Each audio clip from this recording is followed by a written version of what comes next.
Hello and welcome to this week's show. My name's Dr. Cameron Jones and everyone has been asking me about coronavirus and the pneumonia problems that are ensuing from infection with this particular virus. And I've got a picture of the coronavirus up on screen now. And you can see that I want to talk about some of the facts about what we do know about this infection, and particularly a new paper that came out overnight, published on January 29th, 2020 in the journal The Lancet. And this is a very, very important paper. You can get it on the homepage of the Lancet journal today. The full PDF paper is up, and I want to go through what we actually know about this infection and its relationship to different types of pneumonia. Now, this particular publication reviews the clinical problems that have occurred for the first 99 patients who were in hospital in China. And yes, we do know that there is an 11% morbidity. We also know that the expectation of people who succumb to this infection are predominantly men with a mean age of 55.5 years. The majority of people who were admitted to hospital with this coronavirus lived and worked at the wet seafood market and came into contact with the live animals that were also on sale. Now, the majority of these patients had what's called bilateral pneumonia, and anyone who follows this show and my own interest in fungal microbiology knows that the three causes of respiratory issues like pneumonia are obviously infections with bacteria, infections by virus like the coronavirus, as well as infections with fungi. And when I delve into some of the data in this particular publication, we're finding that out of these 99 patients, 4 of them have fungal or yeast-mediated pneumonia, and 1 of them has Aspergillus flavus. So I urge you, anyone who is interested in the coronavirus story, I suggest that you have a read of this publication, because it does have some reliable facts and figures about this particular illness. In any case, I want to move on to some other stories that have come out this week. And there has been an update on thunderstorm asthma. Now, again, thunderstorm asthma is something which occurred certainly in Melbourne a couple of years ago. And we know that the connection between acute symptoms is linked to the amount of grass pollens in the air. And of course, the epidemiology or the symptoms that occur are breathlessness, wheezing, and cough. And yet, this particular publication that just came out also in the last week reviews the fact that back in 2016, 3,000 people were admitted to hospital and 10 people died.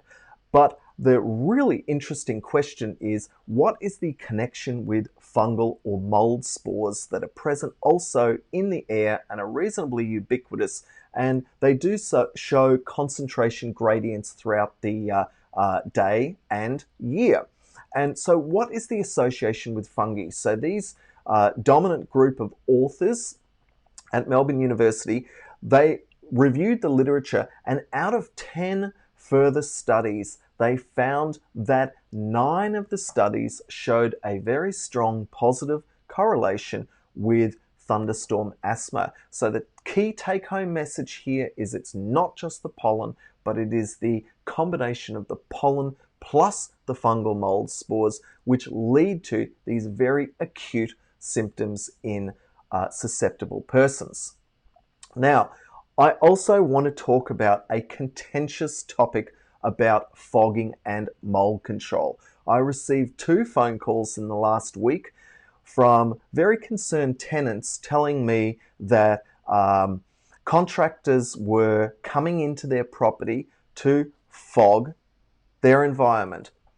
not deal with the underlying cause for the water damage, but to fog the property. And so I want to talk about also a paper that came out in the literature this week, which was talking about the ability of thermal mists or fogs to actually decontaminate volumes when they are contaminated. And I want to make it very clear that a lot of the contractors that are promoting fogs for mold control are doing this in complete contravention to what the international standards and recommendations are with regard to mold control. So the fogging promoted by the restoration industry is definitely not a recommended method of mold control. And in fact, the IICRC S500 and R520 states very clearly, and I quote, remediators should not mist or fog disinfectants or sanitizers in an attempt to kill mold in lieu of complete source removal. Now, the people who called me this week told me that they had been provided with material safety data sheets by one or more of these contractors who stated that tea tree was the dominant ingredient that was being aspirated or dispersed using a thermal fogger or a ULV fogger, and that these were examples of specialist mold control products.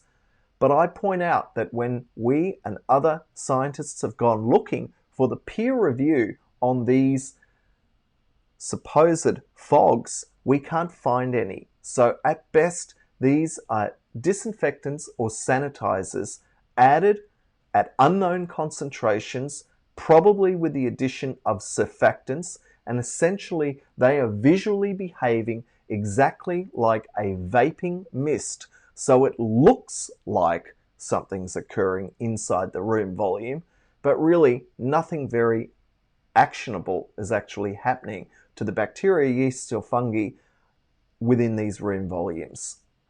And so I want you to say no if anyone recommends fogging for mold control inside your property.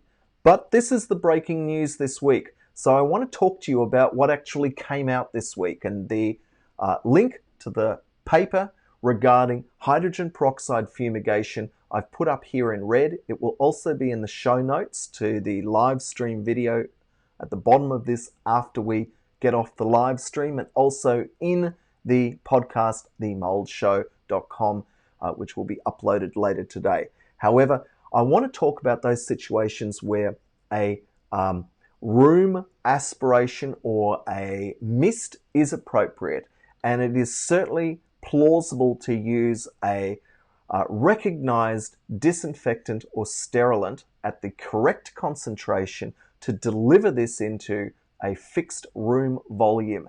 And the most appropriate settings for this are in the healthcare settings, although I'm certainly aware of some situations where hydrogen peroxide can be successfully used within domestic residences, really as a final stage. Think of it as something additional, but not as the primary method of mold control. It's like adding an additional cleaning step into the process. There's no reason to do it, but also no logical reason not to do it if the client, for example, wanted a whole of home aerosolized disinfection step.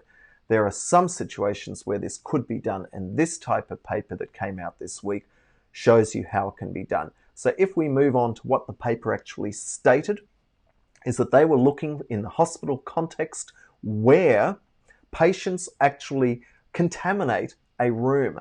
And people contaminate this by coughing, obviously, and these particles end up sitting out on horizontal surfaces and contaminating really what's in the room, which is no different to a water damage situation where mold spores end up being dispersed or cross-contaminated through just natural events when someone is moving about, or whether there is uncontrolled mold remediation and air is used to spread and cross-contaminate a property, which sometimes happens with poor quality control during mold restoration. But this particular paper is focusing on filling up the room with a concentrated solution of hydrogen peroxide, and certainly various different vendors have been working with concentrations from as low as 2% right up to 30% hydrogen peroxide.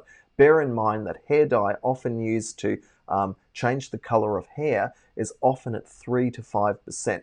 So aspirating a 3, 5, or 8 or 12% concentration into the air is going to be very toxic. Mucous membranes are particularly susceptible, and this has to be done under strict controlled conditions because there is a dwell time associated with it as well. Hydrogen peroxide is very effective at killing bacteria, yeast, and fungi and viruses. And I suspect that hydrogen peroxide fumigation will definitely be used in the decontamination of the hospitals used for the coronavirus control. Now, the results showed that, just to put this context of disinfection in perspective, when rooms were sampled after patients were discharged after having been in them, 95% of the surfaces showed high levels of germs. After hospital-grade cleaning was performed by approved cleaners, 80% of the surfaces still registered these contaminated germs. However, after vaporized hydrogen peroxide, only 2% of the room surfaces showed the contamination. So hydrogen peroxide fumigation is very successful at doing what it says it will do to reduce the bioburden or the load of bacteria, yeast, and fungi on surfaces, and should definitely be considered in certain circumstances where it is appropriate or required or wanted in water damage and mold remediation situations. And there is literature showing that hydrogen peroxide fumigation is successful, although this is limited. Now, I want to get on to the topic of today's show. And this is focusing on, again, it's back to school time. My daughter started year 7 at school this morning. Parents all over Australia are getting ready, or their kids have just gone back to school or are about to go back to school this week. And this leads me to a letter I received in the mail last week. And this letter is quite a heartfelt letter, and I'm going to read out to you what it says. And I've highlighted the 3 sections in this letter that are particularly emotive. And this particular parent wrote to me stating, would I do a show or a video presentation commenting on the relationship between the school buildings and the health of the children?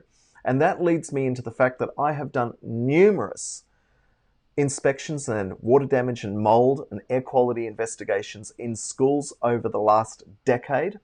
And this is a source building which is highly contentious. There are different stakeholders, from the parents through to the children who use these buildings, and of course the management of the school, and also the teachers who work within the school. Every one of them has a different perspective on the sometimes dilapidation that you find in schools. But going back to her letter, she states, my child passed away from viruses she got at school and mold. The school is very dismissive and said there is no evidence. We have received evidence from our integrative medical doctor, who they ignored and said was not a specialist. I would like you to do a show on this focused topic of what is the relationship with the school environment and mold exposure. What does the literature say? And I've got a lot to say on this, and that is the topic of today's show. And so there are some key questions that we need to consider here. And I want you to stick around through this show, because I'm going to be running through how you can best approach your school if you have concerns about mold or water damage at your child's school being connected with any adverse health symptoms they may be experiencing. So the key questions are, how much exposure to visible or hidden mold has there been? How much exposure has the children or staff been exposed to water damaged building elements? How wet did they get? Were there exposure conditions to elevated humidity? Were there exposure conditions to elevated condensation levels indoors? Overall, what is worse for symptoms? Is it exposure at the school environment during the day, or is it exposure at home? And so we move into the first peer-reviewed publication that also has come out in the last 12 to 24 months, focusing on school attendance and daily respiratory symptoms in children and the influence of moisture damage. And the URL is up here on screen and will also be in the show notes. And they were looking at the fundamental question, is there a connection between the frequency and severity of respiratory and other symptoms and the levels of moisture damage at schools? And they discovered, after they examined 57 schools in Spain, the Netherlands, and Finland, and what they did, importantly, is they sent in and performed a standardized building inspection to classify the school buildings as either moisture damaged or non-moisture damaged, and then they ranked them according to severity, extent, and the location of the dampness and any mold they found. And then they looked at the lower and upper respiratory tract symptoms, allergy experienced at school or on the weekends or over the summer holiday period over the last 12 months.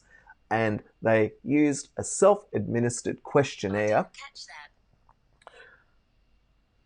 My watch just talked to me there. A self-administered questionnaire for 1st to 6th grade kids, and they examined 433 of them.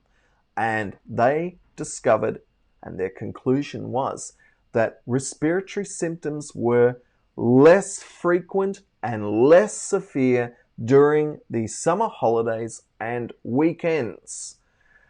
The take-home message here, one can hypothesize, is that the home environment is potentially better controlled for moisture and mold, and that therefore there is less chance of the home environment contributing to adverse health.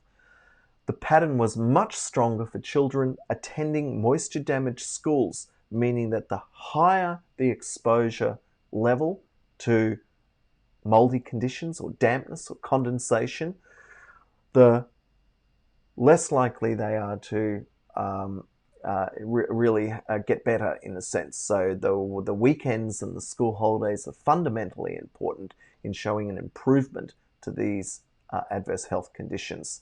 And moisture damage in school buildings may have an important impact on school attendance and indirectly on school performance. And the take-home message was that the school environment may be a very important source of risk factors and of acute symptoms during childhood. Now, I now want to talk about another paper that has also come out very frequently, and it's talking about something called rhinitis.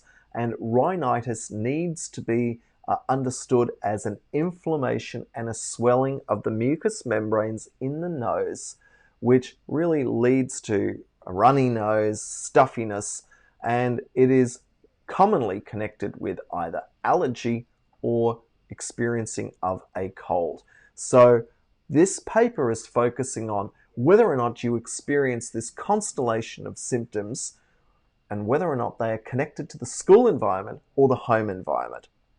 And just to put the problem of rhinitis in perspective, and certainly with regard to where this study took place in China, that over the last 2 decades there has been an increase from 11 to 18% in the experience of rhinitis for the entire population. And so the question is dampness and mold at home a known risk factor for rhinitis? And they also have discovered that yes, it is, as well as exposure to chemicals.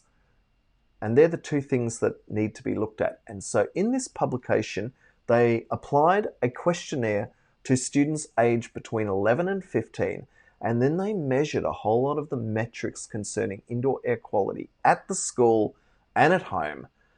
And they looked at the symptoms over a 12-month period, and they attempted to connect this with the metrics for dampness and moldiness.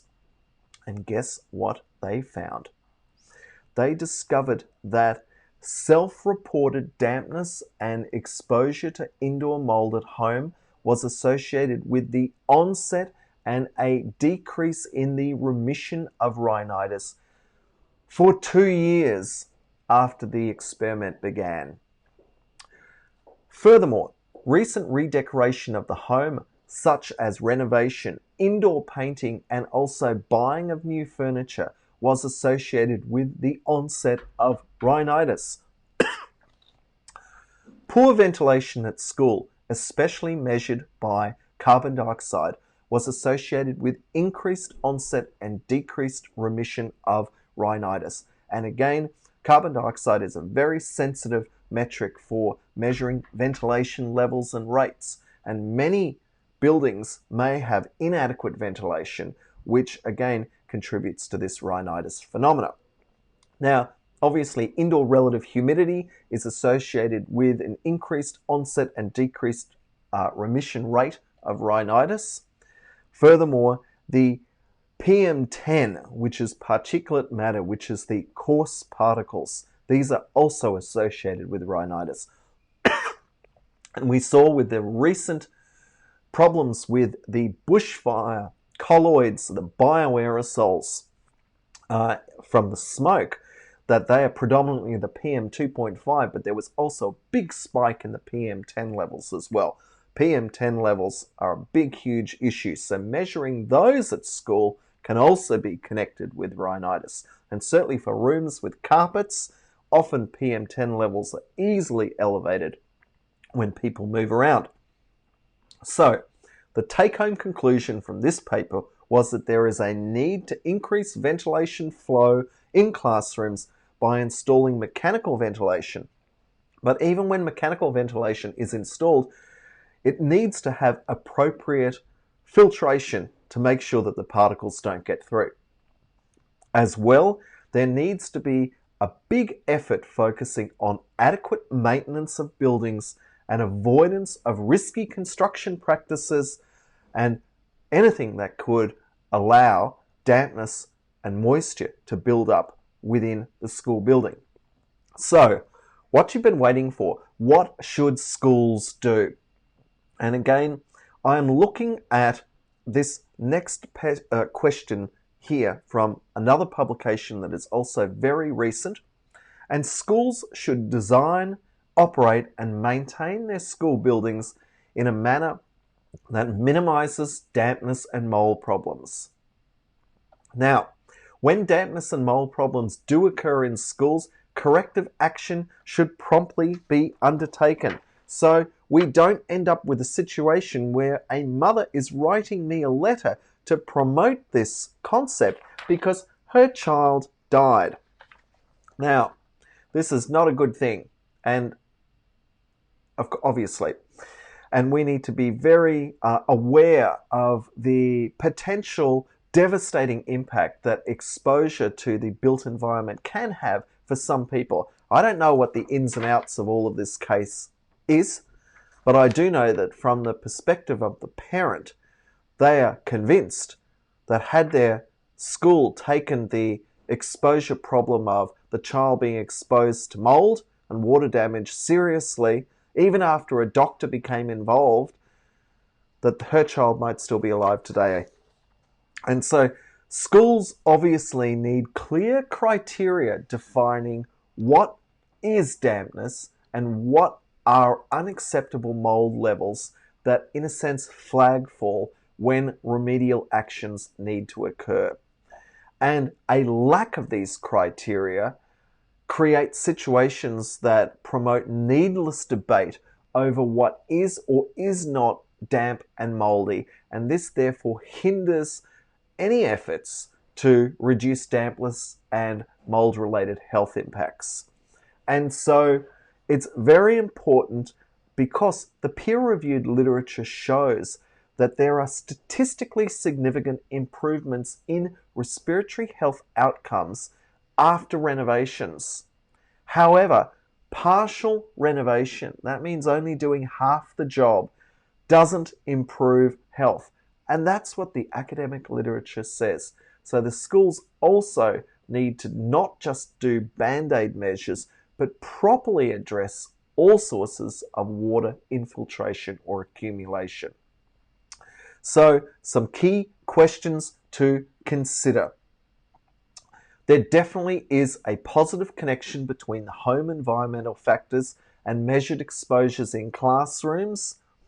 You need to be asking your school, have you noticed any water damage or floor dampness during the last 12 months?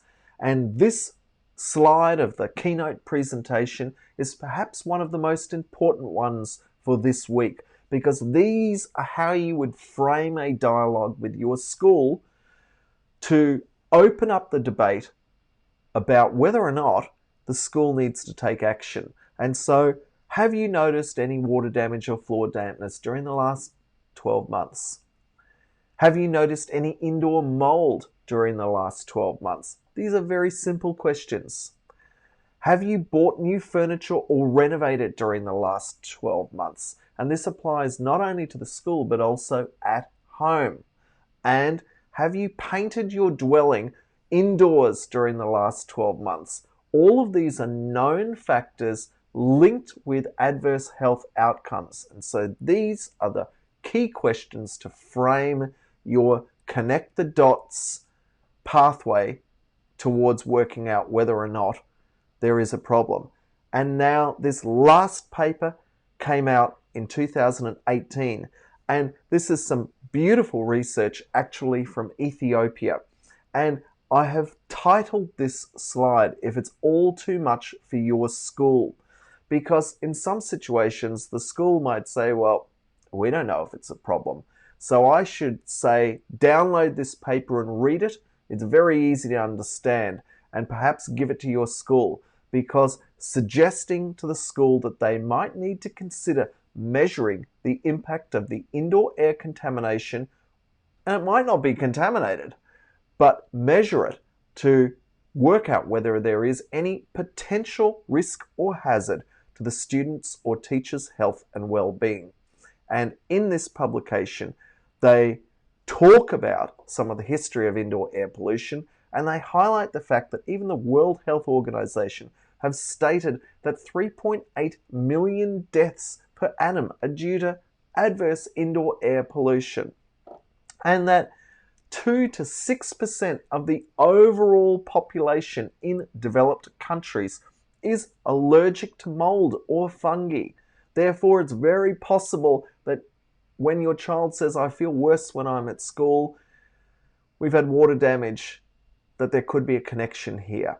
And just remember that exposure to mold could cause irritation, acute infection, and toxic effects due to a whole range of mycotoxins and microbial volatile organic compounds. Now, the Ethiopian research shows how the schools were approached, and they suggested and carried out measuring indoor air quality particle counts using settle plates, a very simple method. We sell do-it-yourself kits to do this all week long. And these settle plates allow you to quantify the amount of mold in the air. And this is what this academic publication did. They also use self-reporting questionnaires plus building inspections, all to build up a picture of the fungal load inside the building linked to visual observations and the self-reported symptoms. And so At the end of the day, if you think that your child is being exposed to unwanted mould, then you may need to approach the school, have a responsible conversation with them about the fact that you are concerned about the indoor air quality, that you are concerned about potential water ingress and accumulation, and that these are factors which could be adversely affecting not only the children's health, but the teacher's health and any persons who come into contact with this. And this is not to have a go at individual schools and suggest that they are being badly maintained, but sometimes it takes the wider school community to highlight very real problems within the built environment. In any case, my name's Dr. Cameron Jones. Next week, we will be back with another aspect of indoor air quality and mould, and we'll be focusing on how you can maximize your own health within urban environments and the built environment in particular. Anyway, have a great week, and I hope it's a good one for you. Bye for now.